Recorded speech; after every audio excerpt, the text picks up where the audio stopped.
So hello everyone, यदि आप भी 10वीं के स्टूडेंट हैं और आप भी मैथमेटिक्स का एग्जाम पेपर देने जा रहे हैं तो इस वीडियो को शुरू से लेकर अंत तक जरूर देखिएगा। इस वीडियो में हम लोग पढ़ने जा रहे हैं 10वीं कक्षा के मैथमेटिक्स का ऐसा important VVI objective the stability question का सोल्यूशन जो कि आपकी मैट्रिक के बोर्ड परीक्षा में 100% पूछा जा सकता है। तो चलिए फ्रेंड्स, बिना समय गवाए पहला क्वेश्चन का सोल्यूशन देख लेते हैं।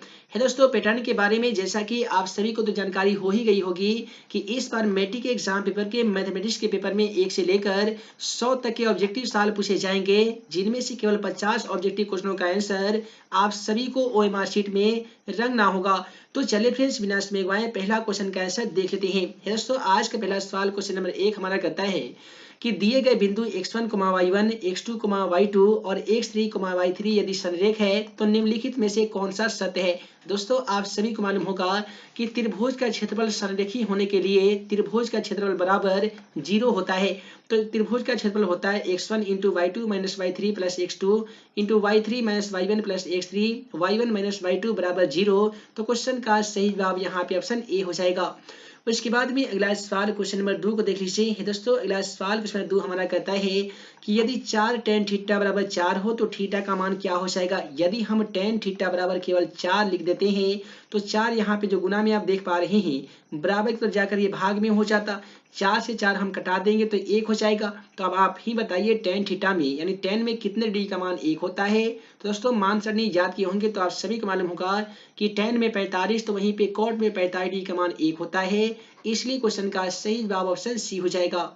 उसके बाद में अगला सवाल क्वेश्चन 3 को देख लीजिए। यहाँ पे क्वेश्चन 3 हमारा कहता है कि यदि कोसेक थीटा बराबर 17/8 हो तो tan थीटा का मान क्या होगा। आप सभी को मालूम होगा कि कोसेक थीटा का फॉर्मूला h/p होता है। क्या होता है जी? h/p होता है। हमें ज्ञात करना है tan थीटा का मान, तो tan थीटा का फॉर्मूला p/b होता है। हम p का मान आसानी तरीके से 8 तो बैठा ही सकते हैं, लेकिन हमें चाहिए b का मान। तो सबसे पहले हम b ज्ञात करेंगे।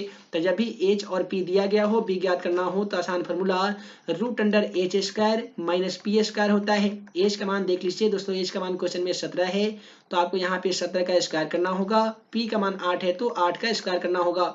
17 का स्क्वायर आप सभी को बता दें 289 होता है, माइनस 8 का स्क्वायर 64 होता है। 289 में से यदि 64 को माइनस करेंगे तो ये हमारा 225 हो जाएगा और 225 का वर्गमूल 15 हो जाता है। तो यहाँ पे b के बदले में हम 15 लिख देंगे। तो इस प्रकार से 8/15 क्वेश्चन का सही जवाब ऑप्शन बी हो जाएगा। उसके बाद में अगला सवाल क्वेश्चन 4 को देखिए। क्वेश्चन 4 कहता है कि एक घड़ी के मिनट वाली सुई द्वारा 60 मिनट में बनाया गया कोण कितना डिग्री होता है। दोस्तों, याद रखिएगा, घड़ी के मिनट वाला सुई द्वारा 1 मिनट में जो कोण बनाता है वो 6 डिग्री का बनाता है। कितना डिग्री का? 6 डिग्री का। तो 60 डिग्री में कितना 60 मिनट में कितना डिग्री का बनाएगा? तो ऐसा कीजिए, 60 में 6 से गुना कर दीजिए तो ये आपका 360 डिग्री आ जाएगा। तो 360 डिग्री ऑप्शन डी में दिया गया है, तो क्वेश्चन का सही जवाब ऑप्शन डी हो जाएगा। उसके बाद में अगला सवाल क्वेश्चन नंबर 5 को देख लीजिए। कहता है कि प्रथम 6 है आभाज्य संख्याओं का माध्य क्या हो जाएगा। तो सबसे पहले हम क्या करेंगे कि 6 आभाज्य संख्या लिख लेंगे, उसका माध्य क्या करेंगे, हमारा क्वेश्चन का सही जवाब आ जाएगा जी। तो देखिए, यहाँ पे सबसे पहले हम आभाज्य संख्या लिख रहे हैं। पहला आभाज्य संख्या हमारा क्या हो जाएगा, तो 1 हो जाएगा। सॉरी, 1 नहीं बल्कि 2 से शुरुआत होता है ना जी। तो यहाँ पे हम लिखेंगे 2, उसके बाद में 3 हो जाएगा, 5 हो जाएगा, 7, उसके बाद में हो जाएगा 11, उसके बाद में हो जाएगा 13। हम यहाँ पे प्रथम 6 आभाज्य संख्या को लिख लिए हैं। अब यहाँ पे क्या करेंगे कि दोनों तरफ से हम संख्या को हटा देते हैं, यानी यहाँ से एक संख्या अलग हो जाएगा तो ये अलग हो जाएगा। बीच में बचता है 2 संख्या, तो 7 और 5 कितना होता है 12, 12 में 2 से भाग लगा देते हैं तो 6। क्वेश्चन का सही जवाब ऑप्शन सी हो जाएगा 6। इसके बाद में अगला सवाल क्वेश्चन नंबर 6 को देख लीजिए। दोस्तों, अगला सवाल क्वेश्चन 6 कहता है कि सेक स्क्वायर 45 डिग्री माइनस 2 बराबर क्या हो जाएगा। तो देखिए, सेक में 45 डिग्री का मान √2 होता है, इसका स्क्वायर कर देंगे और माइनस 2, स्क्वायर से रूट कटेगा तो केवल 2 बचेगा, 2 में से 2 घटा दीजिएगा। क्वेश्चन का सही जवाब 0 आ जाएगा। 0 यहाँ पे ऑप्शन बी में दिया गया है, अतः क्वेश्चन का सही जवाब ऑप्शन यहाँ पे बी हो जाएगा। उसके बाद में अगला सवाल क्वेश्चन 7 को देख लीजिए। कहता है कि 2 न्याय संगत सिक्का उछाले जाते हैं तो 2 शीर्ष यानी चित आने की प्रक्रिया क्या हो जाएगी। मान लेते हैं हम सिक्का को उछाल रहे हैं तो 2 यानी हेड या 2 टेल आने की प्रक्रिया हमसे पूछा गया है। तो 2 चित आने की प्रक्रिया या 2 शीर्ष आने के अनुकूल परिणाम की संख्या कितना हो जाएगा जी, तो 2 हो जाएगा। तो यहाँ पे हम लिखेंगे 2 और यहाँ पे कितना हो जाएगा अनुकूल परिणामों की संख्या 4 हो जाएगा, है ना जी। तो क्वेश्चन का सही जवाब ऑप्शन यहाँ पे 1/4 किसमें है, तो 1/4 ऑप्शन डी में है, तो क्वेश्चन का सही जवाब ऑप्शन डी हो जाएगा। अगला सवाल क्वेश्चन 8 को देखिए कि कहता है कि 2 इंटू 1 में साइन स्क्वायर है, तो हम क्या करेंगे कि 2 1 में साइन स्क्वायर ए बराबर क्या होता है जी, तो कॉस स्क्वायर ए होता है, और बट्टा में दिया गया कॉस स्क्वायर ए, कॉस स्क्वायर ए से कॉस स्क्वायर ए कटा देंगे, तो क्वेश्चन का सही जवाब 2 होगा, जो कि ऑप्शन सी में दिया गया है। उसके बाद में जल्दी जल्दी अगला सवाल क्वेश्चन 9 को हम लोग देख लेते हैं। एक बार जल्दी से वीडियो को लाइक कर लीजिए, नए होंगे चैनल पे तो चैनल को सब्सक्राइब कर लीजिए, ताकि ऐसे ही आने वाली 10वीं कक्षा का हर इंपोर्टेंट क्वेश्चन का वीडियो आप सभी को मिल सके। अगला सवाल कहता है कि दो पासे को एक साथ उछाले जाते हैं तो दोनों पर एक ही संख्या आने की प्रवृत्ति क्या हो जाएगी। देखिए, दो पासे को एक साथ उछालिएगा तो जो कुल परिणामों की संख्या आ जाएगा वो 36 हो जाएगा। क्या हो जाएगा जी, 36 हो जाएगा। और दोनों पासे पे समान संख्या आने के अनुकूल परिणामों की संख्या 6 हो जाएगा। जब इसे हम कटा देंगे तो 6 एकम 6 और 6 एक 36, 1 कटा 6 मतलब कट जाएगा, जो कि ऑप्शन सी में है, अतः क्वेश्चन का सही जवाब ऑप्शन सी होगा। उसके बाद में अगला सवाल क्वेश्चन 10 मना करता है यदि थीटा बराबर 90 डिग्री हो तो sine theta minus cos theta का मान क्या हो जाएगा। यानी हमें क्या करना होगा कि साइन और थीटा के बदले में 90 डिग्री कर देंगे, और फिर माइनस कोस और थीटा के बदले में 90 डिग्री कर देना होगा। देखिए, साइन में 90 डिग्री का जो मान होता है वो 1 होता है, और कोस में 90 डिग्री का मान 0 होता है। यदि हम 1 में से 0 घटा देंगे तो क्वेश्चन का सही जवाब 1 होगा, यानी क्वेश्चन में 10 का सही जवाब ऑप्शन बी हो जाएगा जी। इसके बाद में अगला सवाल क्वेश्चन नंबर 11 को देख लीजिए दोस्तों। अगला सवाल क्वेश्चन 11 कहता है कि यदि एक घनाभ की लंबाई, चौड़ाई तथा ऊंचाई क्रमशः 10 सेमी, 8 सेमी और 6 सेमी है तो इसका विकर्ण क्या हो जाएगा। देखिए, घनाभ का जो विकर्ण का फॉर्मूला होता है वो होता है root under L square plus B square plus H square होता है। एल यानी लंबाई की मान की बात करें तो 10 सेमी दिया गया, तो 10 का स्क्वायर करेंगे तो 100 हो जाएगा। बी अर्थात चौड़ाई का मान यहाँ पे 8 सेमी दिया गया, तो 8 का स्क्वायर करेंगे 64 हो जाएगा। एच का मान यहाँ पे 6 सेमी दिया गया है, 6 के स्क्वायर करेंगे तो 36 जाएगा। आप सभी को मालूम होगा कि 64 और 36 मिलकर 100 होता है, और 100 में 100 को ऐड करेंगे तो ये हमारा 200 हो जाएगा। अब हमें 200 का गुणनखंड करना होगा, तो 10 गुने 10, 10 या 100 दुनी 200 हो गया। डबल 10 का एक 10 रूट से बाहर निकल जाएगा और रूट में बचेगा 2, यानी क्वेश्चन का सही जवाब 10 रूट अंडर 2 होगा। 10 रूट अंडर 2 ऑप्शन ए में दिया गया है, अतः क्वेश्चन का सही जवाब ऑप्शन ए होगा। इसी प्रकार से आइए अगला सवाल क्वेश्चन नंबर 12 को देख लेते हैं। ये दोस्तों अगला सवाल क्वेश्चन 12 हमारा कहता है कि यदि किसी घटना की संभावना P है तो इसके पूरा घटना की संभावना क्या हो जाएगी। क्वेश्चन का सही जवाब ऑप्शन डी हो जाएगा। एक घटना की प्रवृत्ति मान लेते हैं 1 है, तो पूरा घटना की प्रवृत्ति कितना हो जाएगी, तो 1 माइनस पी ना होगा जी। क्वेश्चन का सही जवाब ऑप्शन डी हो जाएगा। चलिए इसी प्रकार से अगला सवाल क्वेश्चन नंबर 13 को देख लेते हैं। दोस्तों अगला सवाल क्वेश्चन 13 कहता है आंकड़े 12, 17, 81, 26, 38, 42, 57, 62 का परिसर क्या होगा। देखिए, परिसर ज्ञात करने का आसान फॉर्मूला उच्च सीमा माइनस निम्न सीमा होता है, या सभी 9th कक्षा में ही पढ़ चुके होंगे। देखिए, इसमें उच्च सीमा यानी सबसे बड़ी संख्या कौन सी है, तो सबसे बड़ी संख्या 81 दिया गया है, और सबसे निम्न संख्या यानी सबसे छोटी संख्या यहाँ पे 12 है। अब क्या करेंगे, 81 में से 12 को माइनस करेंगे, तो माइनस करेंगे तो क्वेश्चन का सही जवाब 69 हो जाएगा, सॉरी 59 हो जाए, 69 ही होगा, जो कि ऑप्शन डी में है, तो क्वेश्चन का सही जवाब यहाँ पे ऑप्शन डी हो जाएगा। अगला सवाल क्वेश्चन 14 को देखिए, कहता है यदि किसी घनाभ का प्रत्येक किनारा ए इकाई हो तो उसका संपूर्ण पृष्ठ का क्षेत्रफल क्या हो जाएगा। देखिए, घनाभ का संपूर्ण पृष्ठ का क्षेत्रफल 6 गुने भुजा का स्क्वायर होता है। 6 गुने भुजा का मान यहाँ पे एल बताया गया है, तो 6 गुने एल का स्क्वायर हो जाएगा, यानी 6 एल स्क्वायर वर्ग इकाई होगा, जो कि ऑप्शन बी में है, अतः क्वेश्चन का सही जवाब यहाँ पे ऑप्शन बी होगा। इसके बाद में अगला सवाल क्वेश्चन 15 को देखिए, कहता है कि आंकड़े 5, 4, 13, 9, 8, 9, 9, 11, 14 का बहुलक क्या हो जाएगा। मैट्रिक एग्जाम पेपर में एक क्वेश्चन 100% ऐसा पूछा जाएगा जहां पे आपसे बहुलक का मान पूछा जाएगा। देखिए, कोई ऐसी संख्या जो सबसे ज्यादा बार आई हो वही आपका बहुलक होता है, तो सबसे ज्यादा बार आने वाली कौन सी संख्या जी, तो 15 है, तो क्वेश्चन का सही जवाब यहाँ सॉरी 9 है, तो क्वेश्चन का सही जवाब ऑप्शन बी हो जाएगा 9। उसके बाद में अगला सवाल क्वेश्चन 16 को देखिए कि निम्नलिखित में से कौन केंद्रीय प्रवृत्ति की माप नहीं है। देखिए, केंद्रीय प्रवृत्ति के माध्यम से माध्य, माध्यक और बहुलक तो ज्ञात कर सकते हैं, लेकिन मानक विचलन नहीं ज्ञात कर सकते हैं। क्वेश्चन का सही जवाब ऑप्शन डी हो जाएगा, मानक विचलन। और इसके बाद में कहता है कि निश्चित घटना की प्रवृत्ति कितनी होती है। आप सभी को बता दें कि असंभव घटना की प्रवृत्ति 0 होती है, लेकिन निश्चित घटना की जो प्रवृत्ति होती है वो 1 होती है। उसके बाद में अधिकतम प्रवृत्ति का मान भी 1 होता है, यह भी याद रखिएगा। उसके बाद में अगला सवाल क्वेश्चन नंबर 18 को देख लीजिए। क्वेश्चन 18 कहता है एक शंकु की त्रिज्या 14 सेमी और इसकी त्रिज्या की ऊंचाई 15 सेमी है, तो शंकु का संपूर्ण पृष्ठ का क्षेत्रफल ज्ञात कीजिए। यहाँ पे शंकु का संपूर्ण पृष्ठ का क्षेत्रफल ज्ञात कीजिएगा तो क्वेश्चन का सही 1276 हो जाएगा। बहुत सारे छात्र छात्राएं क्या करते हैं कि वक्र पृष्ठ का क्षेत्रफल ज्ञात करते हैं पाई आर एल वाले फॉर्मूला पे, तो पाई का मान 22/7 हो जाता है, आर का मान 14 सेमी दिया गया है, एल का मान ही 15 दिया गया है, तो ये 7 दूनी 14 कटा देते हैं, 15 में 30 और 30 में 22 ना करते हैं तो 660 सेमी स्क्वायर आ जाता है। तो लेकिन यहाँ पे वक्र पृष्ठ का क्षेत्रफल नहीं बल्कि संपूर्ण पृष्ठ का क्षेत्रफल कहा गया है, इसलिए क्वेश्चन का सही जवाब यहाँ पे ऑप्शन ए होगा। उसके बाद में अगला सवाल क्वेश्चन 19 को देखिए कि दो वृत्त के परिधियों का अनुपात 3:4 दिया गया है, तो उसका क्षेत्रफल का अनुपात ज्ञात कीजिए। देखिए 100% ये भी सवाल पूछा जाएगा, तो याद रखिएगा जब भी परिधि का अनुपात दे दिया जाता है और क्षेत्रफल का अनुपात पूछा जाता है ना जी, तो हमें उसका स्क्वायर करना पड़ता है। 3 का स्क्वायर कर देंगे तो यहाँ पे 3 का स्क्वायर 9 हो जाएगा, 4 के स्क्वायर करेंगे 16 हो जाएगा, जो कि ऑप्शन डी में है, अतः क्वेश्चन का सही जवाब ऑप्शन डी होगा।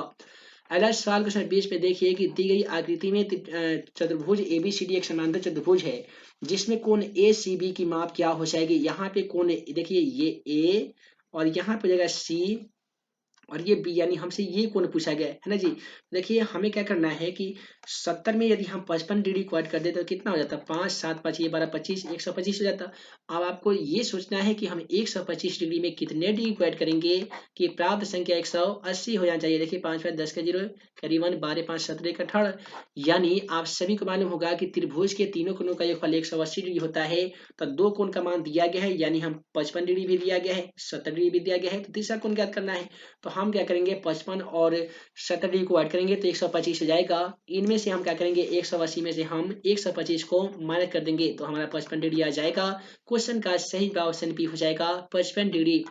उसके बाद में अगला सवाल क्वेश्चन 21 कहता है 144 के अभाज्य खंड में 2 का घातांक कितना होता है। देखिए 144 का अभाज्य खंड खींचिएगा तो कितना आ जाएगा 7 दूनी 14 ये 72 दूनी हो जाएगा, फिर ये 36 दूनी 72 होता है जी, फिर ये होता है 28 दूनी 36, फिर 2 मरते लगाते हैं तो 9 दूनी 18। अब यहाँ से आपका 3 मरते कटता है, लेकिन 2 का घातांक कितना है तो 1 2 3 4 आया, तो 2 का घातांक यहाँ पे 4 आ गया है, तो इसलिए क्वेश्चन का सही जवाब ऑप्शन सी होगा जी। और इसके बाद में कहता है निम्नलिखित में से कौन सी अपरिमेय संख्या है। याद रखिएगा परिमेय संख्या और अपरिमेय संख्या वाला एक क्वेश्चन 100% पूछा जाएगा, तो ऑप्शन ए में अपरिमेय संख्या दिया गया है, बाकी सभी के सभी अपरिमेय संख्या नहीं है। क्वेश्चन का सही जवाब ऑप्शन ए होगा। इसके बाद में कहता है निम्नलिखित में से कौन सी अभाज्य संख्या है। दोस्तों वैसी संख्या जो स्वयं तथा एक के अलावा कोई अन्य संख्या से विभाजित ना हो उसे अभाज्य संख्या कहते हैं। 91 अन्य संख्या से विभाजित होता है, 213 भी होता है, 501 भी होता है, लेकिन 41 एक ऐसी संख्या है जो एक अभाज्य संख्या है। क्वेश्चन का सही जवाब ऑप्शन सी होगा। अगला सवाल करता है कि दो लगातार संख्याओं का मौसा क्या हो जाएगा। तो यहाँ पे क्वेश्चन 24 का सही जवाब ऑप्शन डी हो जाएगा, क्योंकि मान लेते दो लगातार कोई संख्या अगर 3 है और 4 है, ठीक है जी, तो 3 है और 4 है, तो मान लेते हम 3 लिख लिए और 4 लिख लिए, इसका यदि मौसा ज्ञात करना होता 3 एकम 3 ये 1 आएगा, फिर 3 एकम 3 कितना है जी एक ही नया। तो इस प्रकार से कोई भी हम लगातार संख्याओं का यदि एचसीएफ ज्ञात करेंगे मौसा ज्ञात करते हैं तो प्रत्येक स्थिति में क्वेश्चन का सही जवाब 1 आता है। लेकिन यहीं पे पूछ दिया जाता कि दो लगातार सम संख्याओं का मौसा क्या होता है, तो याद रखिएगा 2 होता है। उसके बाद में अगला सवाल करता है निम्नलिखित में से कौन सी परिमेय संख्या। देखिए एक का वर्गमूल यहाँ पे 1 होता है, 144 का वर्गमूल 12 हो जाएगा, तो यही हमारा परिमेय संख्या होगा, बाकी के सभी ऑप्शन अपरिमेय संख्या हो जाएंगे। और इसके बाद में क्वेश्चन 26 को देख लीजिए। यहाँ पे क्वेश्चन 26 कहता है यदि किसी p के लिए यदि पूर्णांक p के लिए प्रत्येक सम पूर्णांक क्या हो गया, बहुत सिंपल है, सम पूर्णांक 2p के रूप में होता है। क्वेश्चन का सही जवाब ऑप्शन डी हो जाएगा। अगला सवाल 27 नंबर कहता है कि निम्नलिखित में से किसका दशमलव प्रसार अशांत है। यहाँ पे अशांत पूछा गया है, तो देखिए ये आपका अंश होता है, दूसरा नीचे वाला हर होता है, जिसका हर का भाग खंड कीजिएगा उसमें 2 का पावर n इंटू 5 का पावर m यदि आ जाए तो उसका दशमलव प्रसार शांत होगा, अन्यथा अशांत हो जाएगा। तब 50 में केवल आपको 5 और 2 मिलेगा तो शांत है, 1600 में आपको केवल 2 मिलेगा ये भी शांत है, 625 में आपको केवल 5 मिलेगा तो ये भी शांत है। लेकिन ऑप्शन बी में दिया गया 39/343 सॉरी 243, इसमें आपका 2 और 5 नहीं मिलेगा, इसलिए दी गई संख्या आपका शांत आवर्ती हो जाएगा। तो इसके बाद में क्वेश्चन नंबर 28 कहता है कि बहुपद 5y square minus 14y plus 8 में शून्यकों का योग क्या हो जाएगा। मैट्रिक एग्जाम पेपर में 100% एक ऐसा सवाल पूछा जाएगा जहां पे आपसे शून्यकों का योग पूछ लिया जाएगा। याद है शून्यकों का योग को हम लोग अल्फा प्लस बीटा कहते हैं, जिसका फॉर्मूला माइनस बी बटा ए होता है। बी का मान ऑलरेडी माइनस में है तो माइनस और माइनस प्लस यहाँ पे केवल 14 लिख लेते हैं। ए का मान यहाँ पे 5 दिया गया तो 5 लिखेंगे। क्वेश्चन का सही जवाब 14/5 होगा, जो कि ऑप्शन सी में दिया गया है। उसके बाद में अगला सवाल क्वेश्चन 29 को देख लीजिए कि एक अशून्य परिमेय संख्या और परिमेय संख्या का गुणनफल क्या होता है। तो दोस्तों याद रखिएगा कि परिमेय संख्या और अपरिमेय संख्या का गुणनफल कभी परिमेय संख्या होता है तो कभी अपरिमेय संख्या होता है। कितने छात्र छात्राओं को लगता है हमेशा परिमेय संख्या होगा, कमेंट सेक्शन में जाकर जरूर बताइएगा। अगला सवाल क्वेश्चन 30 को देखिए कि बहुपद एक्स स्क्वायर माइनस 11 के शून्य क्या हो जाएंगे। तो दोस्तों यहाँ पे हम क्या करेंगे, एक्स स्क्वायर ये जो आप -11 देख पा रहे हैं बराबर में जाकर ये +11 हो जाएंगे। यदि एक्स पर से हम स्क्वायर हटा देंगे तो 11 पे प्लस माइनस में रूट आ जाएगा। इसका कहने का मतलब ये हुआ कि +√11 और -√11, यानी क्वेश्चन का सही जवाब ऑप्शन डी हो जाएगा जी। उसके बाद में अगला सवाल देखिए 31 नंबर सवाल काफी ही ज्यादा इंपॉर्टेंट है और थोड़ा सा इसमें घुमा दिया गया है, ऐसे स्टूडेंट ऐसे क्वेश्चन में ही ज्यादा कंफ्यूज हो जाते हैं। कहता है कि दी गई समकोण त्रिभुज में ए बी बटा ई सी है। तो देखिए यहाँ पे जब ये कोण अल्फा दिया गया है तो सामने वाला भुजा आपका पी हो जाएगा, यानी परपेंडिकुलर लंब हो जाएगा। ये हमारा बेस यानी आधार हो जाएगा। कर्ण हमेशा वही रहता है, कर्ण कभी चेंज नहीं होता है। तो इसमें बुलाया गया है कि त्रिभुज एबीसी में ए बी। तो ए बी का मतलब क्या है, ए बी यानी बी। और इसके बाद में ए सी आपका कौन सा है दोस्तों, तो ए सी एच है। तो आप ही बताइए ए बी बटे ए सी, तब बी बटा एच साइन में होते हैं कि कॉस में होते हैं। तो आप जल्दी से कर सकते हैं सर कॉस में होते हैं, अल्फा के बदले में सॉरी थीटा के बदले में अल्फा दिया गया है।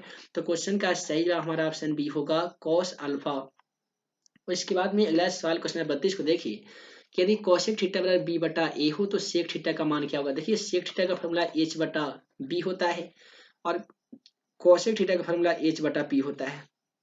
एच के बदले में हम आसान तरीके से बी तो लिख सकते हैं, लेकिन बी का तो मान नहीं दिया गया है। सबसे पहले बी ज्ञात करेंगे, आसान formula H square minus P square. H का मान बी दिया गया तो बी स्क्वायर, पी का मान ए दिया गया तो ए स्क्वायर। ये हमारा पी का मान हो गया है। तो हम सॉरी बी का मान हो गया, बी के बदले में हम आसानी तरीके से लिखेंगे कि बी स्क्वायर माइनस कर देंगे ए स्क्वायर। इस प्रकार का ऑप्शन ए में दिया गया है। तो क्वेश्चन 32 का सही जवाब ऑप्शन ए होगा। अगला सवाल क्वेश्चन 33 को देखिए जी, कहता है कि 10 1 degree into 10 2 degree into 10 3 degree dot dot 10 89 degree. देखिए ऐसा सवाल जब भी पूछा जाएगा हमेशा के लिए याद रखिएगा, इसका हमेशा आंसर एक आता है। अगला सवाल कहता है कि cos into 90 degree minus theta बराबर क्या होता है। काफी सिंपल है, cos इंटू 90 माइनस थीटा बराबर साइन थीटा होते हैं। क्वेश्चन का सही जवाब ऑप्शन बी हो जाएगा जी। उसके बाद में अगला सवाल क्वेश्चन 35 कहता है यदि ए बराबर 35 डिग्री हो तो sine A into cosec A का मान क्या हो जाएगा। यानी आपको साइन ए के बदले में 35 कर देना है, गुने कॉस ए के बदले में सॉरी कोसेक है, कोसेक ए के बदले में 35 कर देना है। आप सभी एक फॉर्मूला याद किए होंगे कि साइन थीटा गुने कोसेक थीटा का मान 1 होता है। ठीक उसी प्रकार से sine 35 degree into cosec 35 degree का मान भी 1 होगा। क्वेश्चन का सही जवाब ऑप्शन सी हो जाएगा। उसके बाद में आइए अगला सवाल 36 को देख लेते हैं कि यदि 3 थीटा बराबर 90 डिग्री हो तो cos थीटा का मान क्या हो जाएगा। तो हम क्या करेंगे, थीटा बराबर 90 डिग्री लिखेंगे। 3 जो आप गुना में देख पा रहे हैं बराबर तो जाकर ये भाग में हो जाएगा, ये 30 मतलब कट जाएगा। अब आपसे पूछा गया cos थीटा यानी cos 30 डिग्री का मान। तो दोस्तों cos में 30 डिग्री का मान √3/2 होते हैं। √3/2 ऑप्शन ए में दिया गया है, अतः क्वेश्चन का सही जवाब ऑप्शन ए होगा। उसके बाद में क्वेश्चन 37 को देखिए, कहता है कि एक वृत्त का क्षेत्रफल 154 सेमी स्क्वायर है तो इसका परिधि क्या हो जाएगा। दोस्तों परिधि का फॉर्मूला 2πr होता है। परिधि ज्ञात करने के लिए हमें r की जरूरत पड़ेगा। जब भी क्षेत्रफल दिया जाए और r ज्ञात करना हो तो कौन सा फॉर्मूला का यूज करते हैं, क्षेत्रफल बटा पाई का यूज करते हैं, है ना जी। तो यहाँ पे क्या करेंगे कि क्षेत्रफल का मान 154 दिया गया है, 154 लिख देंगे और पाई का मान 22 और बाटा वाला जो 7 जो है ऊपर गुना 7 हो जाएगा। तो ये 7 मरतबे 22 सतह 154 होता है और 7 में 7 न करेंगे तो 49 हो जाएगा। और 49 का वर्गमूल दोस्तों 7 होता है, यानी r का मान हमारा 7 निकल के आ गया है। अब आसान तरीके से 2 गुने पाई का मान 22/7 कर सकते हैं, r के बदले में 7 लिखेंगे। 7 से 7 जब कट जाएगा तो 22 दूनी 44 से ना होता है जी। क्वेश्चन का सही जवाब 44 सेमी हो जाएगा, जो कि ऑप्शन सी में दिया गया है। उसके बाद में अगला सवाल 38 को देखिए कि sec theta plus tan theta into 1 में साइन थीटा का मान क्या हो जाएगा। कैसे हम सॉल्व करेंगे, तो देखिए सेक थीटा के बदले में हम 1/cos थीटा लिख सकते हैं और टेन थीटा के बदले में हम लोग साइन थीटा बटा में कर सकते हैं cos थीटा। यहाँ पे दिया गया है ऑलरेडी 1 में साइन थीटा, तो 1 में साइन थीटा ही लिखेंगे। cos और cos का एलसीएम लेंगे तो हमारा cos थीटा हो जाएगा, ऊपर हो जाएगा 1 + साइन थीटा, यहाँ पे ऑलरेडी 1 बाय साइन थीटा तो दिया गया है।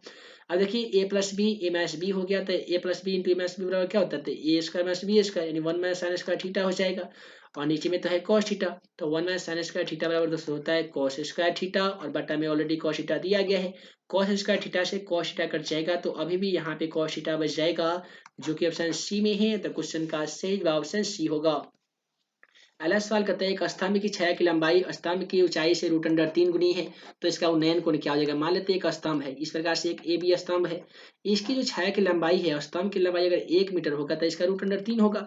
तब इसमें कहता है कि उन्नयन कोण कितना हो जाएगा, यानी जो कोण हो जाएगा वो कितना डिग्री हो जाएगा। तो दोस्तों हमें यदि ये पी का मान होता है, ये बी का मान होता है, तो 1/√3 tan में कितना डिग्री का मान होता है, तो आप जल्दी से कह सकते हैं कि tan 30 डिग्री का होता है। तो क्वेश्चन का सही जवाब ऑप्शन ए हो जाएगा 30 डिग्री।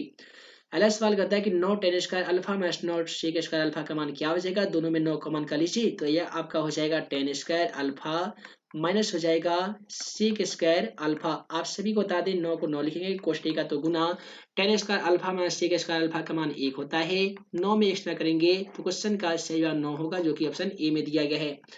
उसके बाद में अगला सवाल क्वेश्चन 41 को देख लीजिए। ये दोस्तों यहाँ पे क्वेश्चन 41 क्या कहता है कि यदि समांतर श्रेणी 25, 20, 15 का कौन सा प्रथम पद ऋणात्मक पद हो जाएगा। तो यहाँ पे क्वेश्चन नंबर 41 का जो सही जवाब हो जाएगा वो क्या हो जाएगा। जल्दी जल्दी इस क्वेश्चन का कमेंट बॉक्स में जाकर इसका सही जवाब बताइए कि कौन सा पद इसका ऋणात्मक पद हो जाएगा।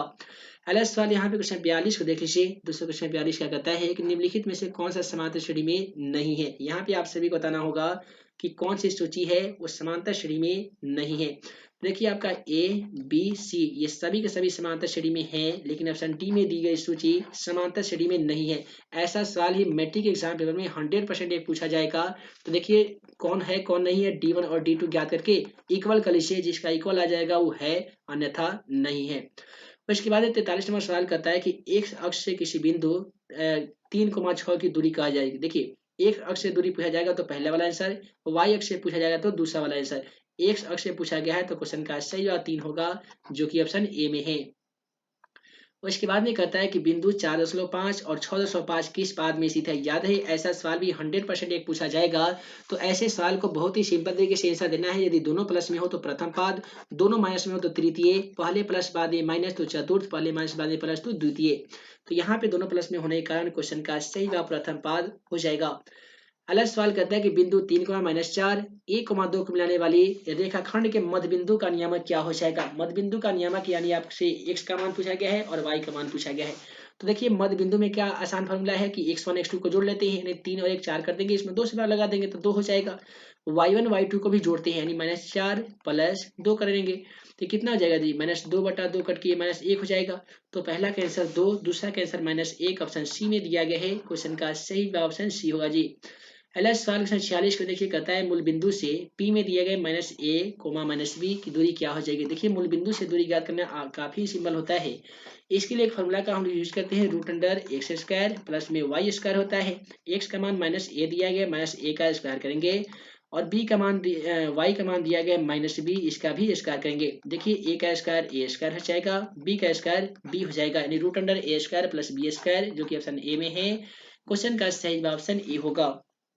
अगला सवाल देखिए, यदि बिंदु k,2 -3, -4 7, -5 संरेखीय तो k का मान, दोस्तों k का मान ज्ञात कीजिएगा। यहाँ भी क्वेश्चन 47 का सही जवाब ऑप्शन सी हो जाएगा, -63 k का मान आ जाता है।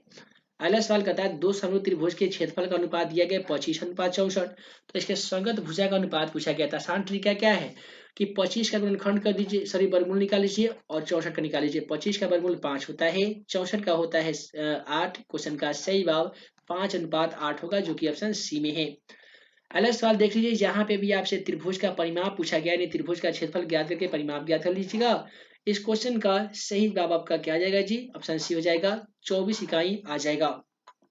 अगला सवाल देखिए, कहता है त्रिभुज एबीसी में AB² BC² प्लस AC² तो कोण C बराबर क्या हो जाएगा। याद रखिएगा पाइथागोरस थ्योरम में कहता है कि किसी त्रिभुज के एक भुजा के समांतर खींची गई सॉरी किसी त्रिभुज के एक भुजा का वर्ग अन्य दो भुजा के वर्गों के योग के बराबर होता है, तो समूह कोण समकोण होता है, यानी कोण C का मान 90 डिग्री होगा, क्योंकि समकोण 90 डिग्री का होता है।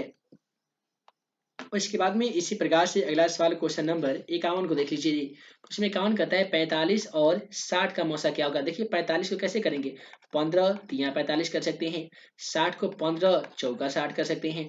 दोनों में जो संख्या मिल जाती है वही हमारा एसएफ यानी मौसा कहलाती है। दोनों मिल रहा है 15, इसलिए क्वेश्चन का सही जवाब 15 हो जाएगा। अगला सवाल देख लीजिए, क्वेश्चन 52 में आपसे घात पूछा गया है, तो y पे अधिकतम घातों की संख्या कितनी है जी, तो 2 है। क्वेश्चन का सही जवाब ऑप्शन से ए हो जाएगा 2।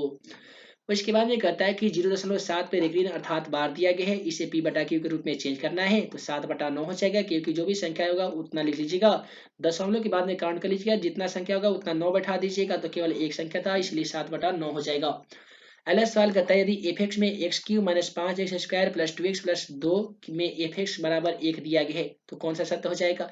तो जहाँ पे x दिया गया वहां पे आपको 1 लिखना होगा, यानी 1 का क्यू करेंगे, 5 गुने 1 का स्क्वायर करेंगे, प्लस 2 गुने 1 प्लस 3 कर देंगे, 1 का क्यू 1 हो जाएगा। ये हो जाएगा 5 प्लस 2 प्लस 3, देखिए 3 2 5, 5 में से 5 घटेगा 0, तो यहाँ पे बच गया केवल 1। क्वेश्चन का सही जवाब ऑप्शन सी हो जाएगा 1। ठीक है जी। उसके बाद में क्वेश्चन नंबर 55 को देख लीजिए। क्वेश्चन 55 कहता है कि पाई बटा 3 कौन सी संख्या। देखिए पाई से संबंधित जितना भी सवाल पूछा जाएगा हमेशा अपरिमेय संख्या होता है। क्या होता है जी, अपरिमेय संख्या होता है।